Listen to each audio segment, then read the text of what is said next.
Hello, हाय, नमस्कार। कैसे हैं आप? आपके साथ मैं हूँ दिव्या चतुर्वेदी और आप देख रहे हैं अमर उजाला दिवस का खास शो शक्ति की समृद्धि। आपके लिए हर हफ्ते हम शक्ति की समृद्धि लेकर आते हैं। हमारी कोशिश यही रहती है कि जितनी भी महिलाएं इस शो को देख रही हैं वो हमारे हर एक एपिसोड के साथ अपना एक एक कदम फाइनेंस की जगत में, वित्तीय जगत में आगे बढ़ाएं। जब बात निवेश की आती है, जब बात बचत की आती है, तो अपने आप को और ज्यादा महिलाएं सशक्त करें। और आज भी बात होने वाली है कुछ ऐसी ही चीज की, सोने की, गोल्ड की, जो हमेशा से महिलाओं का फेवरेट रहा है। पिछले साल 2025 में सोना खूब चमचमाता हुआ नजर आया। कीमतों ने जो है खूब उछाल मारा।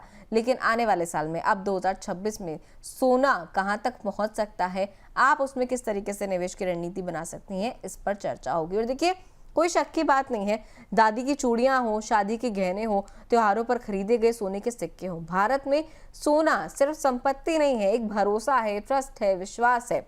साथ ही मॉर्गन स्टैनली के अनुमान के अनुसार भारतीय घरों के पास लगभग 34,600 टन सोना है। ग्लोबल मार्केट में सोने की कीमतें $4,500 प्रति औंस से ऊपर पहुंचने के कारण भारतीय घरों में रखे सोने का कुल मूल्य जो है $5 ट्रिलियन से ज्यादा हो सकता है, जो भारत की पूरी अर्थव्यवस्था से भी बड़ा है। तब बड़ा सवाल है कि क्या ये सोना सच में हमारी समृद्धि बढ़ा रहा है या बस हमारी तिजोरियों में बंद याद बनकर ये आगे रहने वाला है। तो आज के शो में क्या कुछ खास है, इसी से जुड़ा क्या कुछ होने वाला है, आपके लिए हम किस किस टॉपिक पर चर्चा करने वाले हैं, आपको एक बार फटाफट से बता देते हैं ऑन द शो आपके लिए क्या क्या है। देखिए, भारत के घरों में रखे सोने का असली आर्थिक आकार क्या है, महिलाओं के लिए ज्वेलरी क्या है, सुरक्षा बनाम निवेश ज्यादा क्या किस लिहाज से देखी जाती है, सेफ्टी है या फिर इन्वेस्टमेंट के लिहाज से देखी जाती है महिलाओं के लिए, क्यों घरेलू सोना ज्यादा तर जो है निष्क्रिय रहता है, आइडल रहता है, खाली पड़ा रहता है, उसका कोई यूज नहीं होता है खरीदने के बाद। गोल्ड ETF, बॉन्ड और डिजिटल गोल्ड की भूमिका क्या है, कैसे अलग अलग ये जो माध्यम है गोल्ड में निवेश करने के कैसे काम करते हैं आपके लिए, आप कैसे इनसे निवेश कर सकते हैं। बदलती निवेश आधारित गोल्ड डिमांड क्या है, किस तरीके से इन्वेस्टमेंट के लिए अब लोग गोल्ड को ज्यादा तवज्जो दे रहे हैं और किस तरीके से गोल्ड की डिमांड उस लिहाज से बढ़ती हुई नजर आ रही है। महिलाओं के लिए संतुलित गोल्ड रणनीति क्या होनी चाहिए, एक बैलेंस गोल्ड की स्ट्रैटेजी क्या होनी चाहिए, कहां पर निवेश करें, कितना गोल्ड आप पहनने के लिहाज से लें, कितना निवेश के लिहाज से लें, निवेश के क्या क्या तरीके हैं, उस पर बातचीत होगी। लेकिन शो में आगे बढ़े उससे पहले अब देखते हैं कि शादी के गहनों ने कैसे मुश्किल वक्त में दिल्ली के एक परिवार को स्थायी सहारा दिया। दिल्ली की सीमा के पास शादी में मिले सोने के गहने थे, जिन्हें उन्होंने हमेशा सुरक्षा कवच माना। मेडिकल इमरजेंसी के समय उन्होंने इन्हीं गहनों पर गोल्ड लोन लिया। जरूरत पूरी हो गई, लेकिन ऊंचा ब्याज और जोखिम भी सामने आया। बाद में उन्होंने महसूस किया कि अगर कुछ सोना गोल्ड ETF या गोल्ड फंड में होता तो तुरंत कैश मिलता और दबाव कम रहता। इस अनुभव ने सिखाया कि सोना रखना जरूरी है, लेकिन उसे किस रूप में रखना है, यही असली समझदारी है। चलिए, तो ये थी दिल्ली के एक परिवार की कहानी, किस तरीके से उन्होंने गोल्ड को यूज किया अपनी ऐसी सिचुएशन में जब उन्हें जरूरत आन पड़ी। चलिए, सबसे पहले हमारी गेस्ट जो हैं आज की, उनका वेलकम कर लेते हैं, उसके बाद अपनी चर्चा को आगे बढ़ाएंगे। तो हमारे साथ आज गोल्ड पर चर्चा करने के लिए जुड़ रही हैं डॉक्टर रनिचा चनानी, हेड ऑफ रिसर्च ऑगमोंट, जो सोने के बाजार, महिलाओं की निवेश रणनीति और आधुनिक गोल्ड विकल्पों पर उनकी रिसर्च आज की महिलाओं को बेहतर वित्तीय फैसले लेने में एक अच्छी सलाह देती है, एक अच्छा मार्गदर्शन देती है। मैम, बहुत बहुत स्वागत है आपका शक्ति की समृद्धि में। Thanks, Divya, for inviting me.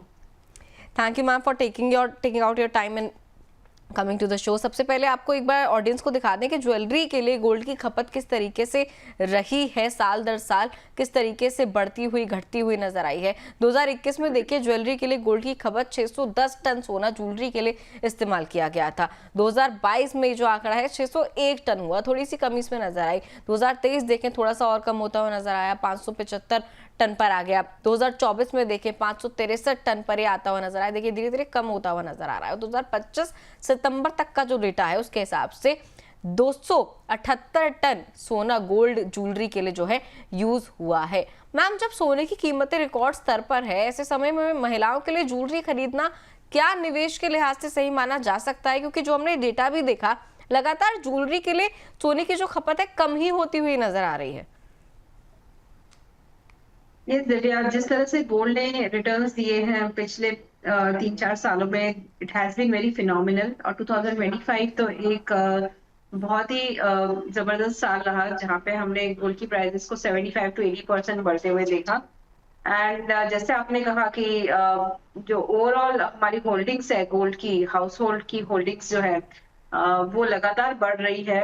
Now it is more than 34,000 tons, and उसकी वैल्यू देखें तो it is more than $5 trillion, जो हमारे इंडिया की जीडीपी से भी ज्यादा है। जो इंडिया की जीडीपी है दैट इज ऑलमोस्ट $4.5 ट्रिलियन। तो हमारी गोल्ड की होल्डिंग इतने सालों से, जो हम लगभग 4-5 हजार सालों से जो गोल्ड को होल्ड कर रहे हैं, उसकी होल्डिंग्स ज्यादा है than the India GDP. So yes, लगातार गोल्ड की वैल्यू बढ़ने से जो इंडियन वुमेन है उनकी भी वैल्यू काफी बढ़ी है। एंड लगातार हम देख रहे हैं कि गोल्ड की प्राइसेस बढ़ने से काफी मुनाफा भी हुआ है उनको। एंड आई वुड से कि उन्हें इन्वेस्टेड रहना चाहिए अभी भी। इट्स नॉट टाइम कि अपने प्रॉफिट को बुक कर ले। अभी भी स्टे इन्वेस्टेड, और भी बाय करना हो तो अभी बाय कर सकते हैं। Gold has been giving 14 to 15% CAGR returns in last 20-25 years, और आगे भी इसी तरह से बेहतरीन परफॉर्मेंस रहेगा। ठीक है मैम, ये तो मुझे लगता है एक पॉजिटिव न्यूज़ है दर्शकों के लिए, जो कि शो की बेहद ही शुरुआत में उनको मिल गई है। मैम एक चीज़ और, कि ज्वेलरी खरीदते वक्त जब लोग ऑब्वियसली इमोशन के साथ ज्वेलरी खरीदते हैं, कोई एक ओकेजन हो गया ऐसा खास जब ज्वेलरी खरीदी जाती है या किसी को गिफ्ट कर रहे हैं, तो एक इमोशनल एस्पेक्ट उसके साथ जुड़ा हुआ होता है। मैम इसी के साथ जो वित्तीय पहलू हैं, फाइनेंशियल एस्पेक्ट्स हैं, उनको कितना ध्यान में रखना चाहिए? Making charge, liquidity, resale value, इनको कितना ज़्यादा देख कर चलना चाहिए जब हम फिजिकल ज्वेलरी खरीद रहे हैं? जी, जैसे आपने पॉइंट आउट किया, ये इसके ज्वेलरी खरीदना एक काफी इमोशनल एंड कल्चरल फैक्टर है हमारे इंडिया में। ऐसे ही हम इतने बड़े, सबसे बड़े कंज्यूमर्स नहीं है। And during this emotional value, ये जो आप बोल रहे हैं ज्वेलरी खरीदने के टाइम, यस कि making charges, vestiges, purity, liquidity, resale value, ये सब चीजों का ध्यान रखना बहुत ही इंपॉर्टेंट है, क्योंकि ये सब कंस्टिट्यूट करती है ऑलमोस्ट 20 to 25%। तो अगर आप गोल्ड ज्वेलरी के फॉर्म में खरीद रहे हैं तो यू हैव टू कंसिडर कि जब तक प्राइसेस 20-25% नहीं बढ़ी है, आपको इतना प्रॉफिट नहीं मिलेगा। तो आपका जो ब्रेक इवन पॉइंट है वो 20-25% के बाद ही आएगा। तो इट्स ऑलवेज बेटर कि आप अगर सिर्फ इन्वेस्टमेंट के लिए गोल्ड खरीद रहे हैं, तो इट इज बेटर कि आप दूसरे फॉर्म्स में खरीदें rather than buying it in the form of jewellery. ठीक है मैम। मैम इसके अलावा एक अनुमान के अनुसार भारत में 75 से 80% सोना जो है वो ज्वेलरी के रूप में रखा गया है। क्या मैम सच में मतलब ये इन्वेस्टमेंट के तौर पर क्वालिफाई होता है? क्या इसको हम देखें कि हाँ ये एक इन्वेस्टमेंट है? हाँ, ये बिल्कुल सही है कि इंडिया के जो डायनामिक्स है बिल्कुल अलग है। वर्ल्ड ओवर अगर आप अगर देखें तो ज्वेलरी जो है गोल्ड की, वो ऑलमोस्ट 50% कंज्यूम होती है ओवरऑल गोल्ड के कंजम्पशन में। बट इंडिया में जो भी गोल्ड कंज्यूम होता है, 75% it is in the form of jewellery. तो यस, ज्वेलरी जो है एक it is in the form of कि हमारे वेल्थ को प्रिजर्व करती है, बट हमारे रिटर्न्स जो है वो इतने ज्यादा ऑप्टिमाइज नहीं होते हैं। अगर हम गोल्ड में इन्वेस्टमेंट करते हैं इन द फॉर्म ऑफ ज्वेलरी, तो ऑप्टिमाइज रिटर्न्स नहीं मिलते हैं, क्योंकि उसकी हाई कॉस्ट होती है, लिक्विडिटी थोड़ी कम होती है ज्वेलरी की, देन डिप्रिसिएशन होता है over the period of time, and resale value जो है इट ऑल डिपेंड्स कि आपने कितने कैरेटेज में ज्वेलरी खरीदी है। तो इट इज एक वेल्थ का स्टोरेज बनता है, बट ग्रोथ इतनी नहीं बनती है जितनी आपको अगर आप बार्स कॉइन्स खरीदे as a growth oriented assets. तो अगर सिर्फ आप इन्वेस्टमेंट के लिए गोल्ड खरीद रहे हैं, तो इट इज बेटर कि आप in the form of bars and coins खरीदे rather than buying in the form of jewellery. ठीक है, अगर फिजिकल गोल्ड भी आप खरीद रहे हैं तो बार्स या फिर कॉइन्स के लिहाज से आप खरीदें तो आपके लिए बेहतर होगा, जैसे कि मैम ने कहा ज्वेलरी के तौर पर खरीदने से अच्छा। मैम बदलता हुआ जो आर्थिक माहौल है उसमें क्या महिलाओं के लिए सोना सिर्फ एक सेफ्टी के हिसाब से देखा जाए या एक लॉन्ग टर्म प्रॉस्पेरिटी का साधन भी बन सकता है? See, what we should learn from 2025 is कि uncertainty बरकरार रहेगी during this few years, जब तक US के जो प्रेसिडेंट है डोनाल्ड ट्रम्प वो पावर में है। 2025 ईयर में भी हमने देखा काफी अनसर्टेनिटी थी इन द फॉर्म ऑफ टैरिफ्स, फिर हमने इंटरेस्ट रेट्स की वजह से घटने वाले हैं, कितने घटने वाले हैं वो अनसर्टेनिटी थी। तो ये दो फैक्टर्स थे जिसकी वजह से प्राइसेस में एक बहुत बड़ी मोमेंटम आई गोल्ड में। आगे चल के भी जियोपॉलिटिकल टेंशन, टैरिफ्स की अनसर्टेनिटी ये लगातार रहेगी, तो मार्केट में अनसर्टेनिटी बनी रहेगी, तो इस वजह से सेफ हेवन डिमांड जो है वो भी बनी रहेगी। So we should always consider कि अपने पोर्टफोलियो में आप एटलीस्ट 15 to 20% गोल्ड को जरूर कंसिडर करें, क्योंकि सेंट्रल बैंक्स भी अराउंड द वर्ल्ड जो है वो भी अपने पोर्टफोलियो में गोल्ड को ऐड कर रही हैं। If they are adding 20% gold, why not a retail investor या फिर a women should do. So that's what my advice is कि अपने ओवरऑल पोर्टफोलियो में जो भी आप इन्वेस्टमेंट करते हैं 20% जरूर गोल्ड में डालिए, तो आपके रिस्क एडजस्टेड रिटर्न्स बढ़ते हैं। एंड जिस तरह से हमने देखा है कि रिटर्न्स इतने अच्छे रहे हैं पिछले 2-3 सालों में, एटलीस्ट 2026 में भी एक्सपेक्टेड है कि अनसर्टेनिटी बरकरार रहेगी एंड रिटर्न्स अच्छे बने रहेंगे। ठीक है मैम, तो इस तरीके से आप 15 से 20% अपना जो पोर्टफोलियो है, आपका निवेश का जो पोर्टफोलियो है, उसमें गोल्ड को भी हिस्सा दें, जैसे कि मैम ने कहा आपके लिए बेहतर रिटर्न जनरेट करके देगा, साथ ही एक बैलेंस बनाकर आपके पोर्टफोलियो में ये रखेगा। चलिए आगे बढ़ेंगे। अमर उजाला दी बोनस के अलग अलग प्लेटफॉर्म से दर्शकों के सवाल हमारे पास आए हैं, एक एक करके उन सभी के सवाल इनकॉर्पोरेट करने की कोशिश करेंगे शक्ति की समृद्धि में। सबसे पहला सवाल लेते हैं पूजा तोमर जी का, शामली से सवाल इन्होंने भेजा है। कह रही है क्या अभी ज्वेलरी खरीदना समझदारी है या कीमतों का इंतजार करना चाहिए? मुझे लग रहा है कहना चाह रही है कि कीमतें कम होने का इंतजार करना चाहिए। मैम आपकी क्या सलाह रहेगी? जिस तरह से हमने वन वे रन अप देखा है गोल्ड की प्राइसेस में from last few months, I would से थोड़ा वेट करना चाहिए। करंट प्राइसेस पे लमसम इन्वेस्टमेंट करना थोड़ा I would won't advise it, but yes अगर आपने सोच लिया कि आपको इन्वेस्टमेंट करना है लमसम, तो 25% करंट प्राइसेस पे कीजिए और हर 5,000 रुपए फॉल पे आप और 25% ऐड कर सकते हैं। एंड अगर आपको ये स्ट्रैटेजी यूज नहीं करनी है तो बेस्ट वे इज कि आप SIP कीजिए, हर महीने थोड़ा थोड़ा थोड़ा इन्वेस्ट करते रहिए, तो आपका ओवरऑल जो एवरेज प्राइस है वो बहुत अच्छा बनता है।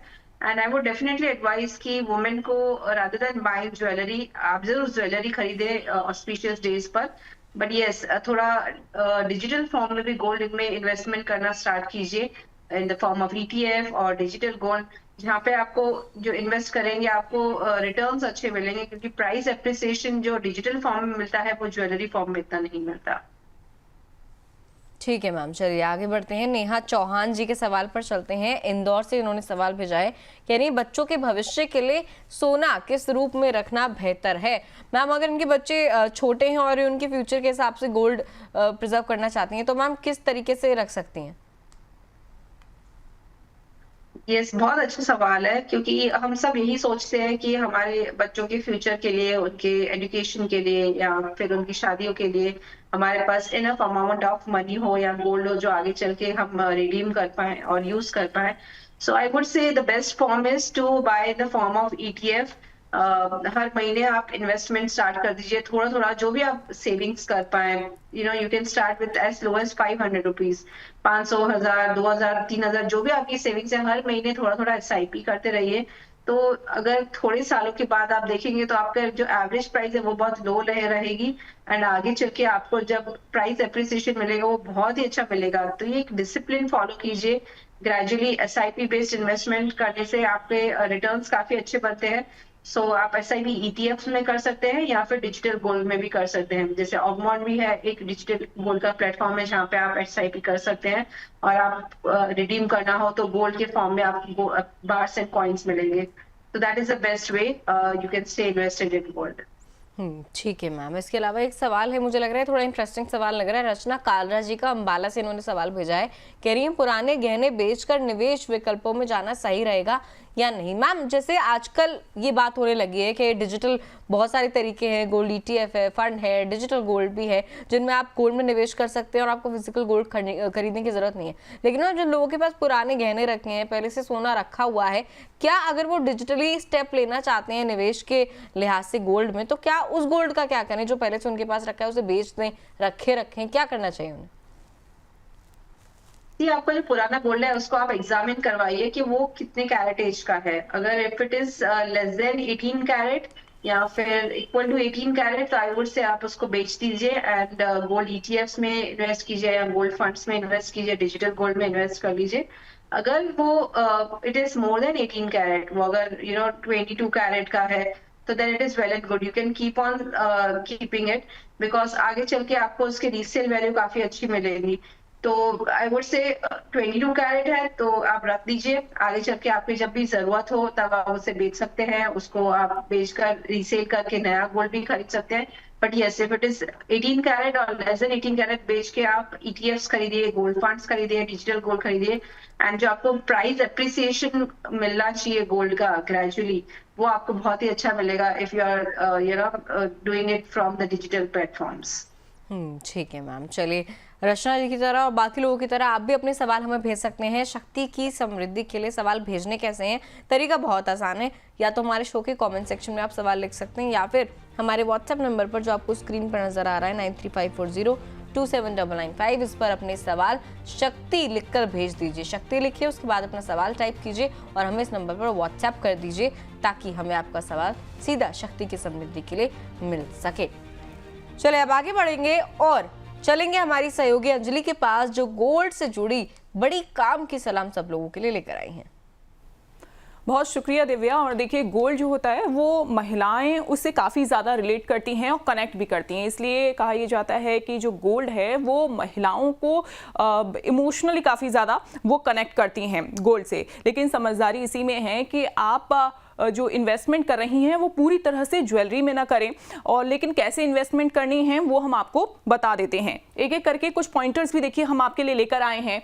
सोना आपको रखना है, लेकिन समझदारी के साथ आपको रखना है। सोना भावनात्मक सुरक्षा है, लेकिन पूरा ये निवेश नहीं है, पूरी तरह से आप इसमें निवेश ना करें। हर महिला के लिए सोना जरूरी तो है, पर पूरा धन सिर्फ ज्वेलरी में खर्च कर देना, या फिर आप इसे इस तरीके से देख सकते हैं कि आजकल हम ये भी देखते हैं कि आजकल महिलाएं जो हैं ये सोचती हैं कि नहीं, हम ज्वेलरी खरीद लेते हैं तो ये हमारे लिए बहुत अच्छा इन्वेस्टमेंट हो सकता है। लेकिन और भी आपके पास ऑप्शंस हैं, जैसे कि गोल्ड ETF में आप इन्वेस्ट कर सकते हैं। इसके अलावा देखिए, अलग अलग पॉइंट्स के जरिए इसे हम समझते हैं। ज्वेलरी पहनने के लिए रखें, लेकिन निवेश के लिए नहीं। शादी और परंपरा के लिए ज्वेलरी आप खरीदें, लेकिन निवेश के उद्देश्य से गोल्ड ETF या फिर गोल्ड फंड में आप निवेश कर सकती हैं। इसके अलावा कीमत देखिए ऊंची हो तो रणनीति बदलिए। अगर हम बात करें यहाँ पर कि अगर कीमत, क्योंकि आजकल हम ये भी देख रहे हैं कि गोल्ड की जो वैल्यू है किस तरीके से बढ़ती जा रही है, तो आपको ऐसे में रणनीति बदलने की जरूरत है। आदत आपको लेकिन नहीं बदलनी है। रिकॉर्ड दामों के दौर में एक मुश्त ज्वेलरी खरीदने के बजाय चरणबद्ध और निवेश आधारित विकल्प ज्यादा समझदारी भरा कदम है, क्योंकि ये कहते हैं कि अगर आप सही तरीके से इन्वेस्टमेंट करेंगे, सही स्टेप बाय स्टेप आप इन्वेस्टमेंट करेंगे, तो देखिए ये आपके लिए फ्यूचर में बहुत अच्छा बेनिफिट दे सकता है।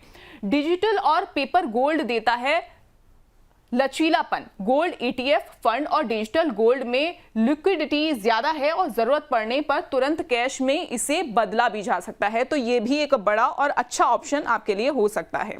इसके अलावा देखिए, आखिरी पॉइंट है, समृद्धि की असली शक्ति संतुलन में है, यानी कि बैलेंस बनाकर आप चलिए। महिला निवेशकों के लिए आदर्श रणनीति वही है कि जहां पर भावनात्मक सोना और साथ ही निवेश वाला गोल्ड और बाकी एसेट्स मिलकर संतुलित पोर्टफोलियो बनाएं। तो ये भी आपके लिए बहुत ज्यादा जरूरी है कि जो हम स्टार्टिंग में हमने कहा कि पूरी तरह से आपको अगर इन्वेस्टमेंट करना है तो आप सिर्फ ज्वेलरी ना खरीदे। देखिए, आपके पास बहुत सारे ऑप्शंस हैं। गोल्ड ETF का आपके पास ऑप्शन है, इसके अलावा गोल्ड फंड का आपके पास ऑप्शन है, तो इन सबको भी आप कंसीडर कर सकते हैं।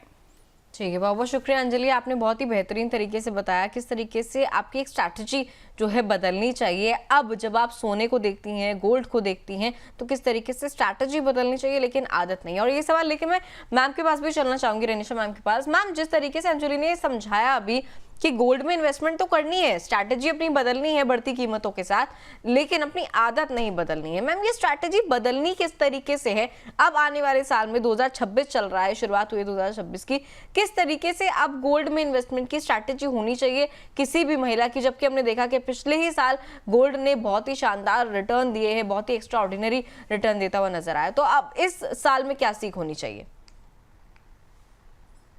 जी बिल्कुल, गोल्ड ने पिछले 2 सालों में देखा है कि प्राइसेस ऑलमोस्ट डबल हो चुकी है, एंड हम लगातार हर साल 15% का CAGR रिटर्न देख रहे हैं। तो हमें अपनी स्ट्रैटेजी जरूर बदलनी चाहिए गोल्ड में इन्वेस्टमेंट करने की। जैसे मैंने बताया कि एटलीस्ट 20% अपने पोर्टफोलियो का आप गोल्ड में जरूर डालें, बट कई महिलाओं को ये भी रहता है कि हम फिजिकल फॉर्म में खरीदें कि डिजिटल फॉर्म में खरीदें। तो मुझे ये लगता है कि जो साल में 2 मौके आते हैं जो ऑस्पिशियस होते हैं, जैसे अक्षय तृतीया है, दिवाली, धनतेरस है। ये 2 मौके बहुत ही ऑस्पिशियस है। इस टाइम पे आप फिजिकल गोल्ड खरीद सकते हैं। तो 50% आप अपने जो भी पोर्टफोलियो का आपने एलोकेट किया है कि गोल्ड सिल्वर को मुझे देना है, उसमें से 50% आप फिजिकल गोल्ड खरीदें इन the form of jewellery, bars, coins, whatever you want. तो आप उसे फ्लॉन्ट भी कर पाएंगे। एंड जो 50% है, आप हर महीने थोड़ा थोड़ा एसआईपी करते रहे, जो जो आपकी सेविंग्स होती रहे। तो वो आप एसआईपी डिजिटल गोल्ड में कर सकते हैं, गोल्ड ईटीएफ में कर सकते हैं, गोल्ड म्यूचुअल फंड्स में कर सकते हैं, whatever is comfortable with you वो आप कर सकते हैं। तो इस तरह से आपका ओवरऑल डाइवर्सिफाइड रहेगा पोर्टफोलियो भी, एंड आपको ज्वेलरी भी मिलती रहेगी, आप फ्लॉट भी कर पाएंगे। दोनों तरीके से आप इन्वेस्टेड रहेगी, 50% फिजिकल में, 50% डिजिटल में। So that is a strategy you should use. आप ओवरऑल आगे चल के आपको इन्वेस्टमेंट के अच्छे रिटर्न्स मिलेंगे। ठीक है, तो 50% फिजिकल गोल्ड में आप जा सकते हैं, 50% डिजिटल गोल्ड में जा सकते हैं, यानी कि ईटीएफ हो गया, फंड हो गया, फिर डिजिटल गोल्ड भी हो गया। मैम, डिजिटल गोल्ड को लेकर निवेशकों में ना काफी भ्रम भी है, मतलब इसके क्या नफा नुकसान हो सकते हैं, किन सिचुएशंस में ये भी रिस्की हो सकता है। मैम, थोड़ा सा मैं चाहूंगी आप इस पर रोशनी डालें। जी बिल्कुल, डिजिटल गोल्ड आजकल काफी फ्लेवर ऑफ द सीजन हो चुका है। जब से कोविड आया है, हमने उस टाइम पे देखा कि काफी ज्वेलर्स बंद थे, एंड हम कहीं पे इन्वेस्ट नहीं कर पा रहे थे, गोल्ड की प्राइसेस बढ़ती जा रही थी। तो डिजिटली ऑनलाइन आप गोल्ड में इन्वेस्ट कर सकते हैं। यू कैन स्टार्टेड जहाँ पे आपको बहुत ही हाई लिक्विडिटी मिलती है, ट्रांसपेरेंसी मिलती है, एक्यूरेट प्राइस ट्रैकिंग मिलती है, एंड देन आपको प्राइस भी जो मार्केट की है ऑल ओवर इंडिया में एक ही प्राइस मिलेगी। So you can start investing in digital gold, जहाँ पे आपको काउंटर पार्टी या रेगुलेटरी रिस्क भी नहीं मिलती है, और आपको ओवरऑल जो है investment you can start with as low as 10 rupees. तो अगर टिकट साइज लो है, आपकी सेविंग्स लो है, फिर भी आप गोल्ड में इन्वेस्ट करना चाहते हैं, तो you can start investing in digital gold. And India में कई कंपनीज है, Augmont is one of them, जहाँ पे आप इन्वेस्टमेंट स्टार्ट कर सकते हैं डिजिटल गोल्ड में। और कई फिनटेक प्लेयर्स भी हैं जो आपको डिजिटल गोल्ड में इन्वेस्टमेंट के का अलावा करते हैं। तो आप थोड़ा थोड़ा सेविंग स्टार्ट कीजिए ग्रेजुअली। आपके पास फिर रिडिम्पशन के 3 ऑप्शंस भी रहते हैं कि आपने काफी गोल्ड एक्यूमुलेट कर लिया, फिर आपको लगता है अगर 2-3 साल के बाद कि आपको उसको लिक्विडेट करना है, तो आप उसको कैश में लिक्विडेट कर सकते हैं, इन the form of bars, points भी लिक्विडेट कर सकते हैं, और ज्वेलरी के फॉर्म में भी लिक्विडेट कर सकते हैं। तो ये आपको मौका कहीं और इन्वेस्टमेंट में नहीं मिलता। तो आजकल हर मिलेनियल या फिर जेन जी ज्यादा जो भी गोल्ड में इन्वेस्टमेंट करना चाहते हैं, वो प्रेफर कर रहे हैं कि डिजिटल गोल्ड में करें। ठीक है, तो डिजिटल गोल्ड आपके लिए एक निवेश का विकल्प हो सकता है, जैसे आप बाद में जाकर ज्वेलरी में भी कन्वर्ट कर सकते हैं, कॉइन्स या बार में भी कन्वर्ट कर सकते हैं, जैसे कि मैम ने बताया। मैम, अगर लंबे समय में देखें तो जो 2 विकल्प हैं गोल्ड में निवेश करने के, गोल्ड ईटीएफ और गोल्ड फंड, अगर हम लॉन्ग टाइम होराइजन को लें, लॉन्ग ड्यूरेशन को लें इन्वेस्टमेंट की, तो इन दोनों में क्या बुनियादी अंतर देखा जाता है? जो अगर डिफरेंस देखें गोल्ड ईटीएफ में या गोल्ड फंड में, इट इज ओनली कि आपके पास डीमेट अकाउंट है कि नहीं। अगर आपको गोल्ड ईटीएफ में इन्वेस्ट करना हो तो डीमेट अकाउंट होना बहुत जरूरी है, and you can start your investment with low as 500 rupees. और अगर गोल्ड फंड में इन्वेस्ट करना हो तो आपके पास डीमेट अकाउंट होने की जरूरत नहीं है। एंड उसमें गोल्ड फंड में क्या होता है कि आपका जो इन्वेस्टमेंट है वो गोल्ड ईटीएफ में ही जाएगा, तो उसमें आपको चार्जेस ज्यादा पे करनी पड़ती है, रिटर्न्स कंपैरेटिवली कम होते हैं गोल्ड ईटीएफ से। तो अगर आपके पास डीमेट अकाउंट है तो आई वुड से rather going for gold ETF, gold fund sorry, आप गोल्ड ईटीएफ में इन्वेस्ट करें। So that is the best way, जहाँ पे आपको रिटर्न्स अच्छे मिलते हैं, इतना ज्यादा कन्वीनियंस का चार्ज नहीं पे करनी पड़ती, जीएसटी पे नहीं करनी पड़ती। तो जो गोल्ड की प्राइसेस का एक्चुअल एप्रिसिएशन मिलता है वो गोल्ड की ईटीएफ में इन्वेस्टमेंट करने से मिलता है। ठीक है मैम, चलिए आगे बढ़ते हैं, कुछ और कॉलर्स के सवाल लेते हैं। सीमा राय जी ने सवाल भेजा है लखनऊ से, कह रही है डिजिटल गोल्ड और फिजिकल गोल्ड में सबसे बड़ा फर्क क्या है? इसी पर हमारी चर्चा हो रही है। मैम, आप सीमा जी को क्या कहना चाहेंगे, सबसे बड़ा मेजर डिफरेंस क्या है? डिजिटल गोल्ड के मैंने ऑलरेडी आपको एडवांटेजेस बता चुकी हूँ, बट उसमें क्या होता है कि आप स्टोरेज जो कॉस्ट है या फिर प्योरिटी इश्यूज हैं वो आप अवॉइड कर सकते हैं। अगर आप फिजिकल गोल्ड खरीदने जाते हैं तो आपको चेक करना पड़ता है कि whether it is 24 carat 22 carat physical gold है कि नहीं। फिर आपको उसको स्टोरेज के कंसर्न्स हैं, आप उसको लॉकर में रखते हैं, कहीं और रखते हैं, सिक्योरिटी के कंसर्न्स है, ये सब चीजें आपको डिजिटल गोल्ड में नहीं फेस करनी पड़ती है। यस, फिजिकल गोल्ड में इमोशनल वैल्यू थोड़ी अटैच रहती है, बट डिजिटल गोल्ड में वो सब नहीं रहता। आप सेफली और या आप एक किसी कंपनी को सौंप रहे हैं कि आपकी पोजीशंस को संभाल के रखे, एंड जब आपको जरूरत हो आप उसको कन्वर्ट कर सकें इन the form of cash, bars, coins या फिर ज्वेलरी। ठीक है मैम, चलिए आगे बढ़ेंगे। काजल जी का सवाल लेते हैं भोपाल से। कह रही है क्या सोने में एसआईपी जैसा निवेश संभव है मैम? जी बिल्कुल, आजकल हमारे पास बहुत अच्छे गोल्ड के इन्वेस्टमेंट अपॉर्चुनिटीज हैं। अगर आपको गोल्ड में एसआईपी करनी है तो गोल्ड ईटीएफ में कर सकते हैं, गोल्ड फंड्स में कर सकते हैं और डिजिटल गोल्ड में भी कर सकते हैं।